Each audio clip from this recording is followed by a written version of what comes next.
What up, everyone? Welcome back to some more catch today. Today it's Thanksgiving, so guess what? We have some big games on the line. We have Rutgers versus Purdue today. This is not the only big matchup today. Okay. The audio's working. We're doing the pregame. There's not gonna be any commentary throughout the really main game. This is not really the main broadcast. This is on some other networks, but if you can go on those.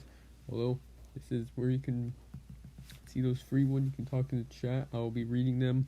We have an entire team that'll be reading chat and answering any of your questions about this game. But we have number 3 in the nation for Rutgers making a big comeback, and okay. Then we have number 6 as well. We also have number 6 Purdue. Right now, Purdue has had a tough schedule this year.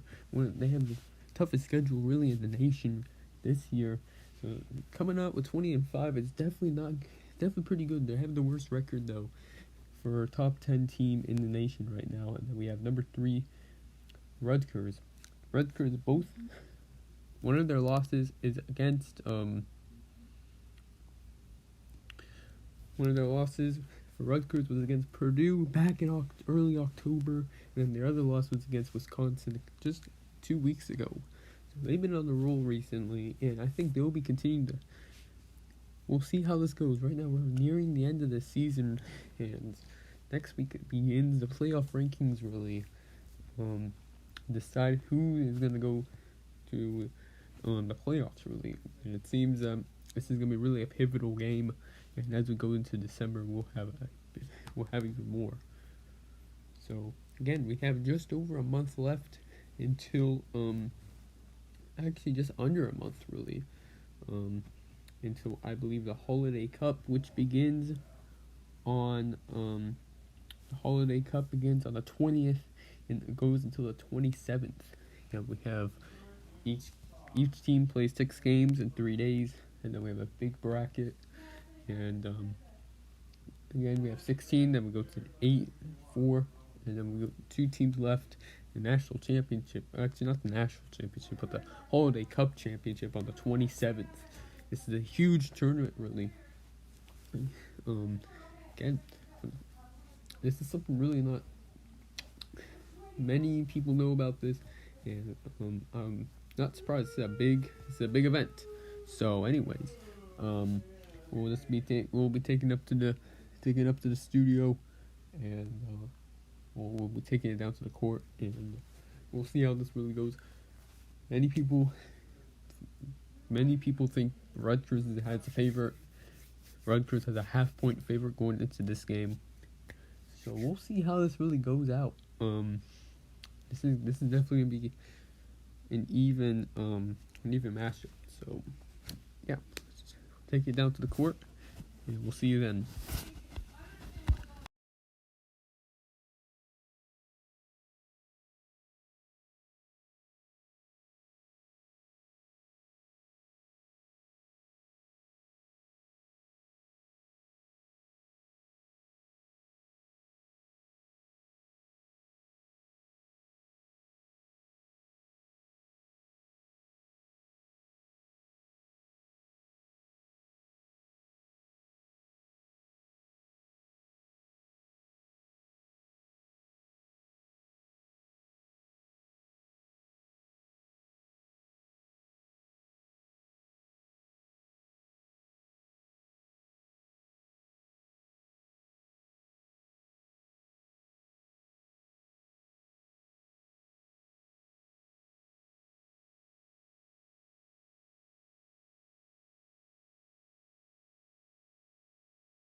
Hello there, welcome back to the halftime show today. As right now we have Rutgers taking the lead over Purdue 46-38.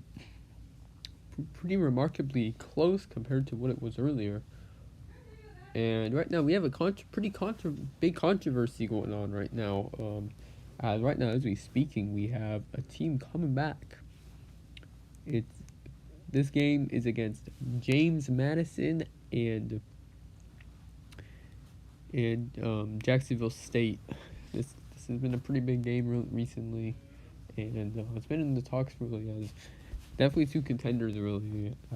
That will be eventually upgraded to main. Although right now we have some issues right now. Jacksonville State was down by 50 at half before the final throw. Although for some reason they made the entire comeback and now they're leading 30. They're leading 61-59 now at half.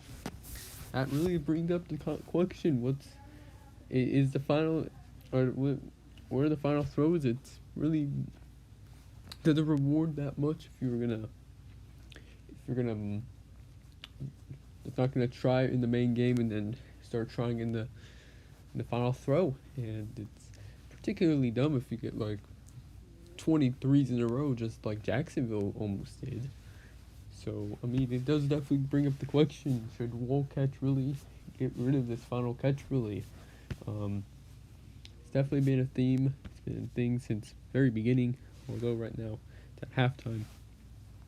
Although, let's take it to the main game now. Right now we have Rutgers taking the lead, though.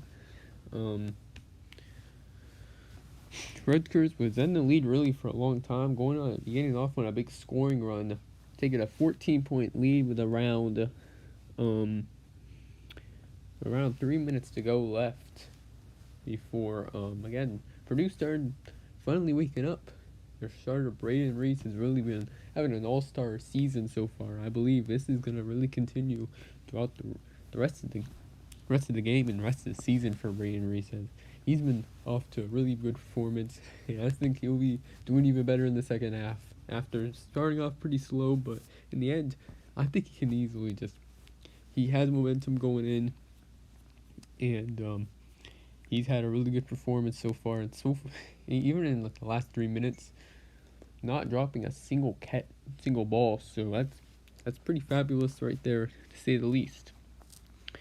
But for Rutgers, John Tim, definitely an All-American easily, maybe an MVP of the season, one of the best players. Again, made 3 diving catches all back to back when they're in that scoring run. When they first took the lead with 5 minutes and 30 seconds to go, and then again with 4 minutes to go, 24-15, and then another one right after 3:30, 27. 27-16. Very impressive numbers thrown off in the first half, really, for Rutgers right there. And I think that's going to continue, really. Do you think that's going to continue? Yeah, I really think it will, because again, Rutgers is a high-powered offense. You can't mess with this team at all. I think this is... And just have the energy that Rutgers is going to just continue to obliterate on offense, keep their high numbers up. Again, they only dropped 5 in the first half, apart from the final throw. 5. That's pretty impressive, to say the least. Purdue has dropped 7. So, actually they dropped 8. So, still pretty good numbers really build up from both these teams. And I think, really, again, we haven't met the climax of this game, really.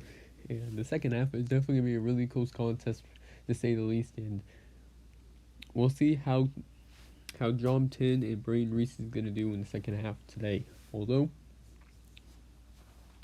Purdue, if they win, Ball State is definitely watching this game. They're cheering for Purdue, definitely, because if Purdue wins, Ball State's likely to move up to number 3. And if whoever wins Nebraska and Wisconsin, they might even be moved up to number 2 in the nation for the first time in several weeks since they got upset. So, yeah, this this season's been pretty crazy so far. Many upsets, and who knows what's gonna happen this game? We might be seeing again some crazy highlights. We're seeing again these Brian Reese and John Tim. They're freaks of nature. They know what to do. They have talent in this, and I think they're going to be doing amazing.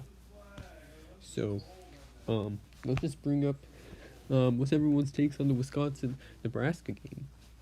Okay, Wisconsin coming into the second half right now. Um, Wisconsin definitely gonna be coming out big. I'm expecting probably maybe not even dropping a catch in the beginning of the first half really, as Wisconsin's really high powered. They have again one of the biggest talents, maybe another MVP candidate. Um, Brown, absolute god at this. I think he's gonna be probably number one overall in the Wildcats draft later in the spring. So again, it's always something to watch out for, and who knows what's gonna happen. And that brings up a good point right there. And again, we're looking at a pretty dominant team for Wisconsin. For the Wisconsin offense, definitely high powered, high caliber, championship caliber. Really, I'd argue.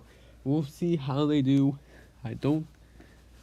I think they'll probably lose today against Nebraska. Nebraska's had a major season comeback after a very slow start. Now they're number 2 in the nation after being unranked the first 3 weeks. So definitely something really to watch for. I think Nebraska is gonna pull up with the win, probably around like 92-87 final score. So, anyways, we'll be taking it back to you on the court around a couple minutes from now, as second half is ready to begin shortly. So, it's been a good game so far, and I think this is gonna continue. This good game is gonna continue going on into the second half, and really the energy in the stadium is crazy. And yeah, we'll just take it down. So hopefully you enjoy the rest of the game. We'll see you back in the post game show.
what a thriller of a game that was. And right now, all teams have to lose sometime, and Purdue faces their 6th loss of the season, although it's not over yet for it's not over for Purdue. They are still in the playoff race. So any Purdue fans that are down from this loss, there is still a bunch of season left, and we have an entire month of play to go, as we're down to around 9 more games left in Purdue's schedule. If they win out, they are going to be a top 10 team, maybe top 7 or 6, and they'll be definitely one of the top seeds out there for certain. What a game that was! That was a last-second thriller. As again, Purdue began to expand their lead in the second half, although Rutgers at the end started to score as well, and again, Brain Reese pulling off a good game. Again, pretty elite talent, and we'll see what Purdue's future entails. But that's enough for Purdue. Rutgers just came off of a statement W, a huge W right here. This is definitely to prove they're legitimate, and they might be number 2 in the nation on Monday's newest rankings. And on Monday begins the playoff rankings. So again, pretty interesting. So pretty nice. So anyways, moving on. So it's definitely looking bright futures for both these teams, and we'll see how these teams do as we follow into December. As December is definitely where we'll see if these teams are really good or not. Big opponents, and we have the Holiday Cup as well. And we have 2 more games after that for Purdue. Some teams have 3 left after, and then in January begins the playoffs and the bowl games, and not really the bowl games. They're basically just postseason expedition games for trophies. Really, they don't really count at all. But yeah, definitely a good game for both these teams, and we'll see what the future entails. But anyways, following, we have still more games to come on. Although we'll be taking a short break from Old Catch, we'll be coming back at 3 o'clock for Ball State versus Buffalo at 3 p.m. And then, at 6:30, we have Villanova versus Creighton. And at 7:30, an hour later, 30 minutes after, have number 1 Wisconsin versus number 2 Nebraska. And at 9:30, we have number 7 USC versus number 22 Oregon. So that's really the rest of our Wolcats lineup. So anyways, apart from that's really it, and